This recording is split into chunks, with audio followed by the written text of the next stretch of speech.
You use muscles every day to do activities. This woman is using muscles to breathe, circulate blood, and move her hand to take notes. Your cardiac and smooth muscle tissues are involuntary. You do not consciously control their actions. Skeletal muscle works under voluntary control.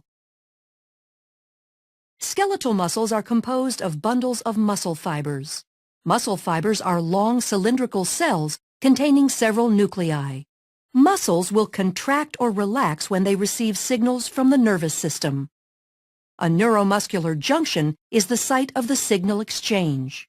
This is where the synaptic bulb of an axon terminal and muscle fiber connect. Muscle fibers are composed of many myofibrils. A myofibril contains contractile units called sarcomeres. Sarcomeres run adjacent to one another down the length of the myofibril. Each sarcomere consists of alternating thick and thin protein filaments, giving skeletal muscle its striated appearance. The muscle contracts when these filaments slide past each other. The thick filaments are myosin, which are anchored at the center of the sarcomere, called the M line. The thin filaments are composed of the protein actin, which are anchored to the Z lines on the outer edges of the sarcomere. Because the actin filaments are anchored to the Z lines, the sarcomere shortens from both sides when actin filaments slide along the myosin filaments. Although the action between the filaments is described as sliding, the myosin filament actually pulls the actin along its length.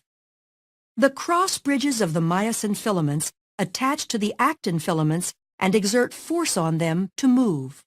This action is known as the sliding filament mechanism of muscle contraction. In this model, the sarcomeres shorten without the thick or thin filaments changing in length. A contraction begins when a bound ATP is hydrolyzed to ADP and inorganic phosphate. This causes the myosin head to extend and can attach to a binding site on actin, forming a cross bridge. An action called the power stroke is triggered, allowing myosin to pull the actin filament toward the M line, thereby shortening the sarcomere. ADP and inorganic phosphate are released during the power stroke. The myosin remains attached to actin until a new molecule of ATP binds, freeing the myosin to either go through another cycle of binding and more contraction or remain unattached to allow the muscle to relax. Muscle contractions are controlled by the actions of calcium. The thin actin filaments are associated with regulatory proteins called troponin and tropomyosin. When a muscle is relaxed, tropomyosin blocks the cross-bridge binding sites on actin. When calcium ion levels are high enough and ATP is present, calcium ions bind to the troponin, which displaces tropomyosin, exposing the myosin binding sites on actin. This allows myosin to attach to a binding site on actin, forming a cross bridge. Calcium ions are stored in the sarcoplasmic reticulum and are released in response to signals from the nervous system to contract. Neurotransmitter molecules are released from a neuron and bind to receptors, which depolarizes the membrane of the muscle fiber. The electrical impulse travels down the T-tubules and opens calcium stores.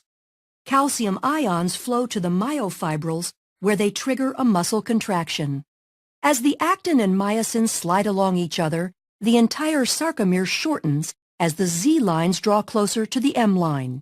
As the sarcomeres in myofibrils contract, the entire muscle fiber will shorten. When muscle fibers contract in unison, a muscle can produce enough force to move the body, allowing you to take notes.